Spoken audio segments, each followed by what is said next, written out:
सभी प्रभु प्रेमियों को मेरा प्यार भरा राधे राधे। सभी से आज इस वीडियो में अक्षय तृतीया, जो कि आम भाषा में आखर तृतीया भी कहते हैं, आखर तृतीया शुद्ध नाम है अक्षय तृतीया, जो हर साल वैशाख मास के शुक्ल पक्ष के तृतीय तिथि को मनाया जाता है। अक्षय तृतीया, जैसा कि आप लोग नाम से ही जान गए होंगे, अक्षय जो कभी छीड़ ना हो, जो कभी समाप्त ना हो, जो कभी खत्म ना हो। जी हाँ, आज हम चर्चा करने वाले हैं अक्षय तृतीया के बारे में। इसका महत्व क्या है, इस दिन हम लोगों को क्या करना चाहिए, और इस खास दिन में, इस विशेष दिन को हमारे हिंदू समाज में क्या क्या हुआ था और अब हमें अभी क्या करना चाहिए। पूरी वीडियो बने रहिए। तो आप लोग से निवेदन इतना है कि इसको ध्यान से सुने और अपने जीवन में उतारें। इस दिन पुराणों के अनुसार अक्षय तृतीया के दिन जो कुछ भी दान पुण्य यानी पुण्य किया जाता है, कोई भी दान हो, स्वर्ण दान, अन्नदान, वस्त्र दान, धन दान, कोई भी दान हो, उसका जो फल मिलता है वो अक्षय होता है। अक्षय मतलब उसका जो फल है कभी समाप्त नहीं होता है, इसलिए इसका नाम पड़ गया अक्षय तृतीया। और अक्षय तृतीया के दिन ही, ये बहुत गुप्त बात है, बहुत कम लोग ही से जानते होंगे और जानना बहुत जरूरी है, क्योंकि जितने भी पर्व है कुछ ना कुछ उस पर्व के पीछे, उस त्यौहार के पीछे कुछ ना कुछ कहानी, कथा, रहस्य जरूर होता है। तो उसे जानना चाहिए और जानकर अपने इतिहास को समझना चाहिए। तो अक्षय तृतीया के दिन क्या हुआ था, सतयुग, त्रेता युग और द्वापर युग, इन तीनों युगों का आरंभ हुआ था। भविष्य पुराण के अनुसार अक्षय तृतीया के दिन सतयुग का, द्वापर युग का और त्रेता युग का प्रारंभ हुआ था।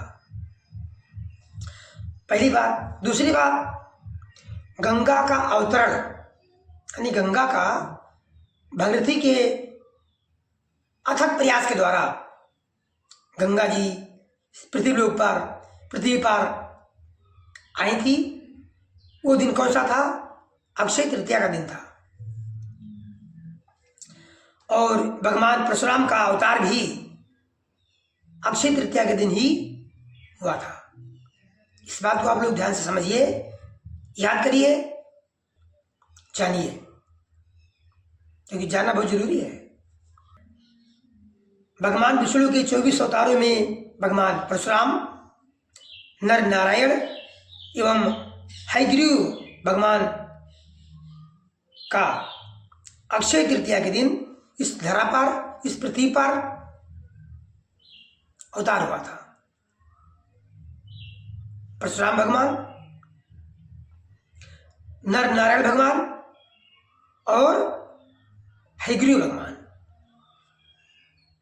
इन सभी का अक्षय तृतीया के दिन पृथ्वी पर, इस धरा पर अवतार हुआ था।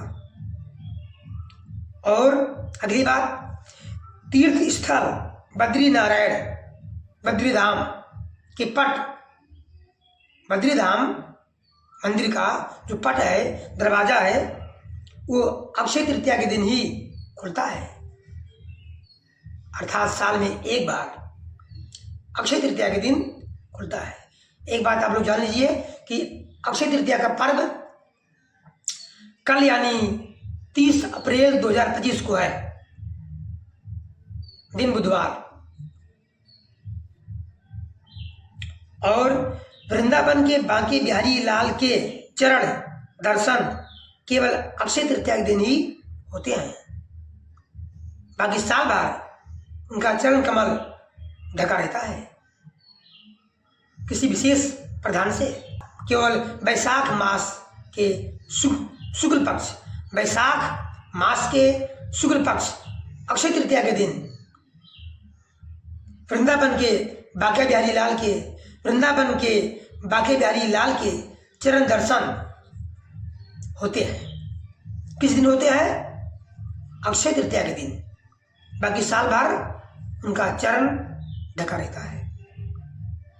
ये सब जरूरी बातें हैं जो आप लोगों को जानना चाहिए, समझना चाहिए। और अपने आप में ये अक्षय तृतीया स्वयं सिद्ध दिन है, तिथि है। इसलिए हम सभी को चाहिए विचारों का दान, अन्य किसी द्रव्य का दान, पदार्थ का दान, ध्यान ये रहे जो देने योग्य है, जिसको जिसकी जरूरत है, जो असहाय है, गरीब है, जरूरतमंद है, उन्हें दान देने से परमपिता परमेश्वर कृष्ण कन्हैया प्रसन्न होते हैं, अर्थात ईश्वर प्रसन्न होते हैं। मरुस्थल्याम यथा वृष्टि, मरुस्थल में यदि बारिश हो तो उससे क्या फायदा होगा? कुछ नहीं होगा। मरुस्थल्याम यथा वृष्टि, मरुस्थल में, रेगिस्तान में यदि वर्षा होती है तो उसका लाभ कुछ नहीं होगा। वर्षा वहां होनी चाहिए जहां उसकी जरूरत है। खेतों में जहां अन्न पैदा होती है वहां होना चाहिए। उसी प्रकार दान दक्षिणा उसी को देना चाहिए जो देने का पात्र हो, जो देने का असली में हकदार हो।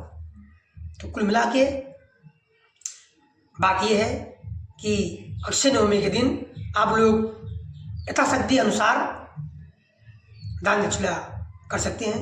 इससे प्रभु प्रसन्न होते हैं। जो भी सच्चे मन से किया हुआ दान का फल बनेगा, उसका फल कभी समाप्त नहीं होगा, अक्षय हो जाएगा। उसका फल आपको हमेशा मिलता रहेगा। इसलिए आपसे विनम्र निवेदन है कि अक्षय तृतीया के दिन आप लोग अपने विचार को संयमित करके सब कुछ करिएगा। जो भी करेंगे, कुछ भी करेंगे, ईश्वर पूजा, श्रीमद् भगवद गीता का पाठ, मानस गान, कुछ भी जो उस दिन जितना आपका पुण्य बना वो अक्षय हो जाएगा। सभी का दिन शुभ हो। जय श्री नारायण। प्रेम से बोलिए राधे राधे। धन्यवाद।